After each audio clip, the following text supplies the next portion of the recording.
C'est monsieur. C'est monsieur. Remontada à Atletico. Les enfants veulent répliquer au monde qu'on est les papa. On est les doyens. On est les KLMP à faire ça. Y'a moi ces clientèles là. Hé, Atletico. La collabo. C'est pas ici on fait ça. C'est chez les voisins. J'essaie d'après, hein. Et bonsoir à toutes et à tous, le Real Madrid s'impose 3-2 face à l'Atlético Madrid pour ce derby madrilène. Donc on est à la 29e journée de la Liga, c'est le match retour au Santiago Bernabéu. Donc le Barça a joué pendant l'après-midi, a gagné, a repris 7 points d'avance sur le Real. Donc c'était un peu une victoire obligatoire pour les Madrilènes. Ils n'ont pas failli. Tout simplement, c'était un match compliqué. L'Atlético on connaît, bloc bas, ça défend fort. Ils ont mis leurs joueurs titulaires. Voilà, Simeone a bluffé hier en disant qu'il va faire tourner. Pas du tout. On connaît Simeone, on connaît l'Atlético, ils détestent le Real. Donc c'était sûr qu'ils allaient mettre leurs titulaires. Victoire du Real Madrid, vraiment face à l'Atlético de Madrid. Vraiment, on s'entendait à un match tellement fou, mais vraiment ce match, on dirait, ce match est digne d'une finale de Ligue des Champions à la famille. Waouh, mais quel match vraiment. Le Real Madrid qui revient sur un but après un mi-temps, l'Atlético Madrid qui marque un but, le Real Madrid qui revient fait une petite remontada et qui le match s'écosse. Le Real marque, l'Atlético égalise, le Real marque, l'Atlético égalise et puis c'est à la fin le Real qui remporte le match. C'est un score de 3-2 la famille vraiment. Félicitations, gros match. On s'attendait vraiment à un gros match aussi, parce que déjà si les dernières 6 rencontres des deux clubs, Real Madrid contre Atlético de Madrid, retenez-vous bien, le Real Madrid n'a pas gagné un seul match, parce qu'ils ont fait 4 matchs nuls et 2 défaites pour le Real Madrid. L'équipe qui a osé dire qu'à part le Real Madrid-Barça, les matchs en Liga étaient ennuyants. Non, parce que ce soir, on s'est tellement régalé devant Real Madrid-Atlético que j'avais l'impression d'assister à un épisode d'Olivier Tom. Franchement, dès le début du match, j'ai compris qu'on allait se régaler. Les 10 premières minutes nous ont donné la température pour le reste de la rencontre. On a Lunin qui repousse la frappe de Llorente et la frappe de Valverde qui finit sur le poteau. Et puis après, il y a l'ouverture du score de Lookman. Il écarte sur le côté et après il se retrouve à la conclusion. Il fait énormément de bien à cette équipe. Après, t'as le penalty sur une faute de Brahim Diaz. Qui est-ce qui vient égaliser? Monsieur Vinicius Junior. On apprécie, on aime, on clique fort. Et pour le but du 2-1, Federico Valverde. Si ce n'est pas lui, c'est qui? Sur les 4 dernières rencontres, c'est 6 buts marqués pour le Uruguayen. Il est primordial, il est précieux à l'équipe du Real Madrid. Et là, les gars, il faut juste dire la vérité. Faut savoir, entre guillemets, s'incliner quand le joueur, quand la frappe, elle est surpuissante, elle est imparable. Lunin ne peut rien faire. Alors ok, les défenseurs, ils sont attentistes. Personne ne vient sur lui. Il a le temps de faire ce qu'il veut. Mais ce qu'il a proposé, Molina, quand je vous ai parlé d'Olivier Tom, je faisais référence à ce mec-là. Il a mis une frappasse. Impossible de l'arrêter. Impossible. Donc là, on est à 2-2. Et c'est dans ces moments-là que tu te rends compte que Vinicius est en train de redevenir le leader offensif qu'il était il y a quelques années. C'est à ce moment-là que tu sais, t'as besoin de lui, t'es à domicile, t'as besoin de gagner ce match pour recoller au FC Barcelone. Il te sort sa spéciale. Il se met sur son pied droit. Et là, va chercher. Tu peux rien faire non plus. Vinicius Junior, mesdames et messieurs, 3-2 pour le Real Madrid. Un fait de jeu, Federico Valverde qui prend un carton rouge. Dites-moi en commentaire ce que vous en pensez. Est-ce que c'est mérité? Est-ce que ça méritait un jaune orangé? En tout cas, réponse à toutes les personnes qui pensent que le Real est avantagé par l'arbitrage. Vous avez votre réponse. Voilà. C'est faux. C'est totalement faux. Et pour finir, juste un chiffre, le Real Madrid n'a pas perdu face à l'Atlético depuis 13 matchs consécutifs au Santiago Bernabéu. Victoire très importante pour le Real Madrid qui devait rester au contact du Barça. 4 points d'écart entre les deux. Le titre se jouera entre ces deux équipes et le titre se jouera sans doute lors du Classico. À très vite l'équipe, j'espère que cette vidéo vous a plu. C'est pas fini les gars. Je suis carrément choqué des buts et de la rencontre et de me dire que certaines personnes ont raté ce match, qui a d'ailleurs littéralement failli tourner au cauchemar pour le Real Madrid. Par ce carton rouge malheureusement est coupé très tard dans le match de la part de Valverde, qui qu'on se le dise, telle la réaction d'ailleurs à Arbeloa à mettre les pieds sur le terrain. Un carton rouge littéralement scandaleux, sans le premier carton jaune, de prendre un carton rouge d'office sur cette action. Même si on sait que Valverde, voilà, t'as peut-être mis un peu plus de force quand t'as vu que c'était Baena, mais dans tous les cas ça ne valait jamais rouge. Et puis ça nous étonne pas quand on sait que c'est le même arbitre qui avait fait ce scandale d'arbitrage sur Bellingham la dernière saison. Ça n'empêchera pas le fait qu'il est littéralement peut-être actuellement le meilleur milieu de terrain du monde. Parce qu'entre son implication dans le jeu, ses buts qui n'en terminent plus, aujourd'hui tellement haut encore dans la rencontre, Un pressing tellement efficace jusqu'à le camp adverse, carrément des joueurs de l'Atlético Madrid en eux-mêmes qui sont surpris de ce pressing. Et le fait qu'il vient marquer son énième but, pour signer 7 buts, 3 assists sur les 10 derniers matchs, alors que Vinicius avait inscrit son penalty quelques minutes avant, et vient littéralement tuer la rencontre, comme on l'attend de ce genre de joueur. Surtout au vu du fait que Molina avait égalisé pour l'Atlético Madrid juste avant. Franchement, quand j'ai vu le missile qu'il a envoyé d'ici, j'étais choqué. Mais Vinicius est là. Vinicius s'enfonce dans la surface. Vinicius trouve un angle de frappe. Et Vinicius marque, les gars. 3-2 pour le grand Real Madrid. La course au titre n'est pas terminée. Et on a encore une fois vu de très bonnes choses. On s'est dit que ça allait être dur pour le Real. Mais le Real n'a rien lâché. Le Real a poussé et le Real va récupérer un penalty grâce à Brahim Diaz. Et pour tous ceux qui vont dire le Real Madrid c'est Vardri, le Real Madrid c'est que des pénaltys. Les gars, à un moment donné, je le dis, je le répète, il y a penalty midi, soir sur Brahim Diaz. Et maintenant, c'est pas de la faute du Real. S'il y a des pénaltys pour le Real Madrid, moi je le dis, d'habitude quand il y a des pénaltys qui sont volés ou autres ou qu'il n'y a pas pénalty, je suis le premier à le dire. Mais là, je vous le dis, cette saison, je ne vois pas où le Real Madrid a mis des grosses douilles cette saison. Ou s'il y en a eu, il y en a eu que très peu. Il y en a eu que très peu. Parce que la grande majorité des pénaltys du Real Madrid, il y a pénon. C'est pas de la faute du Real si les défenseurs qu'ils affrontent sont débiles. Les gars, c'est pas de la faute du Real si Ruggieri vient mettre son pied sur Brahim Diaz et qui commet une faute alors qu'il y a aucun danger sur Brahim, qu'il est excentré sur la ligne des 6 mètres et qui peut rien faire, mais tu mets ton pied, tu lui prends le pied. Mais il y a faute.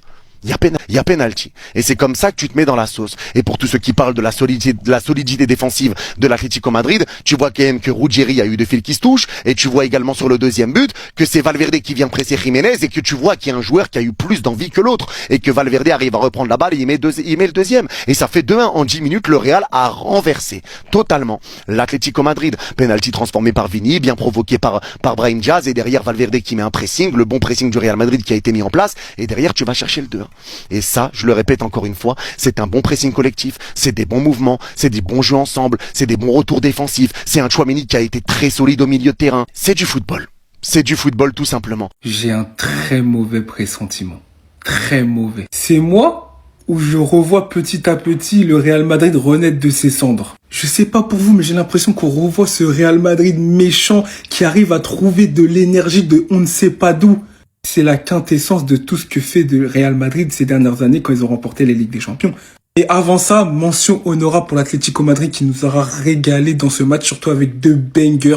En ce moment, c'est trop beau à voir jouer l'Atlético Madrid. Lookman et ce pétard de Molina en extrême lucarne, il a eu le mérite de mettre une clim dans le Bernabéu, mais parlons s'il vous plaît de Vinicius Junior. Enfin, on revoit le Vinicius tonitruant, percutant, efficace. Le Vinicius qui s'embrouille avec le temps aujourd'hui, doublé, un penalty et un but dont lui seul a le secret. Il arrive sur le côté, frappe, terre, la spéciale. C'est ça qu'on aime. C'est en ça que je dis qu'on revoit le Real Madrid qui, quand il y a un joueur qui vient sur le terrain, il devient comme le titulaire. Lounine aujourd'hui, même s'il s'est pris 2 bangers où il pouvait rien faire, il a été impérial.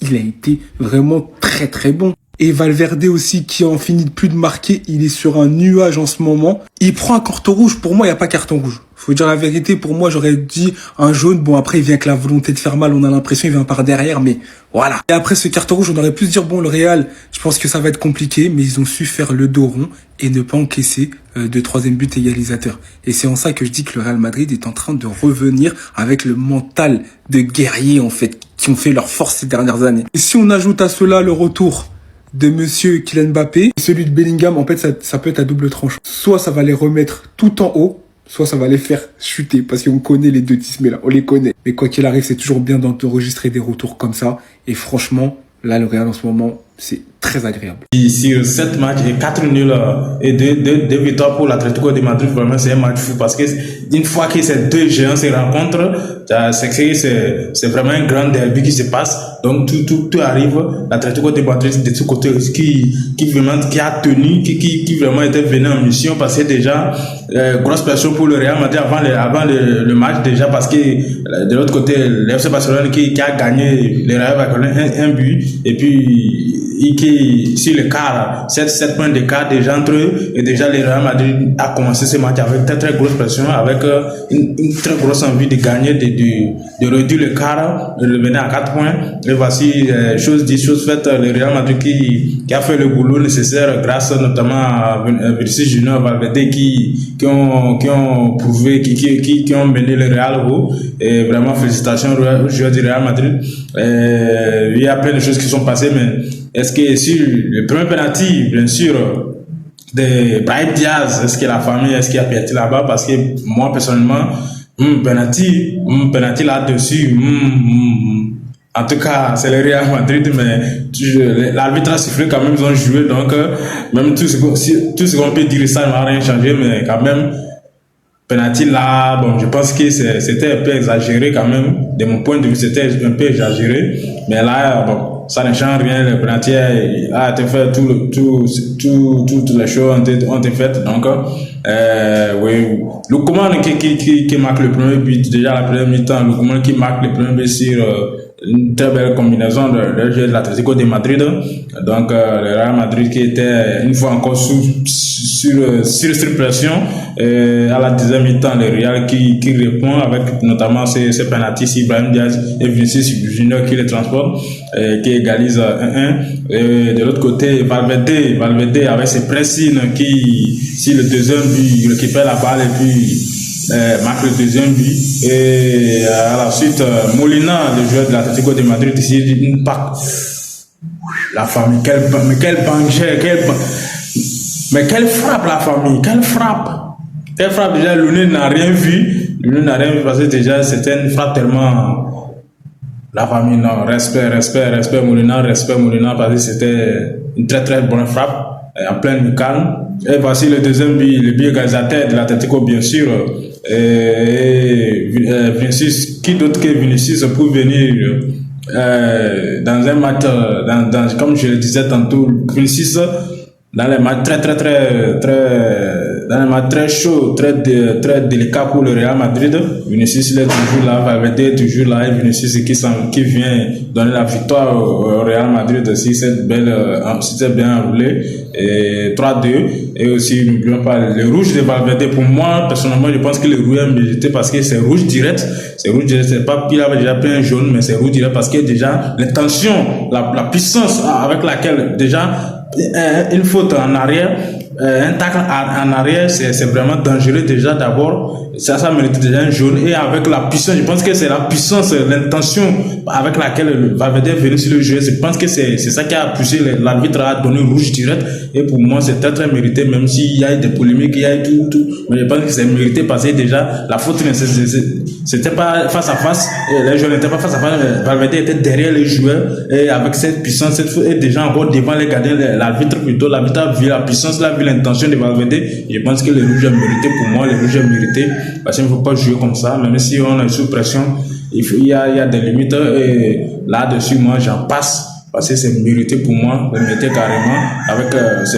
Il y a certaines fautes qu'on fait, mais c'est l'intention qui compte, parce que l'intention de Valverde sur cette faute là, c'était vraiment, c'était pas chic, c'était pas footballistique. C'est pour cela que je pense que l'arbitre a bien fait sur ce point. Et aussi il y a les fautes, la polémique sur la faute du joueur de l'Atlético sur Bellingham, qui l'a carrément soulevé, mais sans penalty. Ce match, et de l'autre côté aussi il y a une faute sur les joueurs de l'Atlético de Madrid non sifflé aussi, parce que déjà l'arbitre, je pense que l'arbitre il disait déjà que le joueur a déjà joué la balle avant que les joueurs de Madrid viennent les racler. Bon, là-dessus aussi, très grosse pression de Real Madrid. N'oublions pas Cristiano Ronaldo qui était au stade aussi, qui était venu au Bernabéu soutenir son club, son ancien club. Voici un peu ce débrief de Real Madrid avec cette victoire qui maintient l'écart de 4 points entre le FC Barcelone et lui. Donc déjà pour cette trêve internationale, donc le Real Madrid est deuxième avec 4 points. Avec 4 points de différence par rapport à l'FC Barcelone famille. Voici un peu les gros points de ce match, de cette grande rencontre, de ce grand derby de Madrid. N'oubliez pas de liker, commenter massivement et laissez vos avis dans les commentaires, la famille.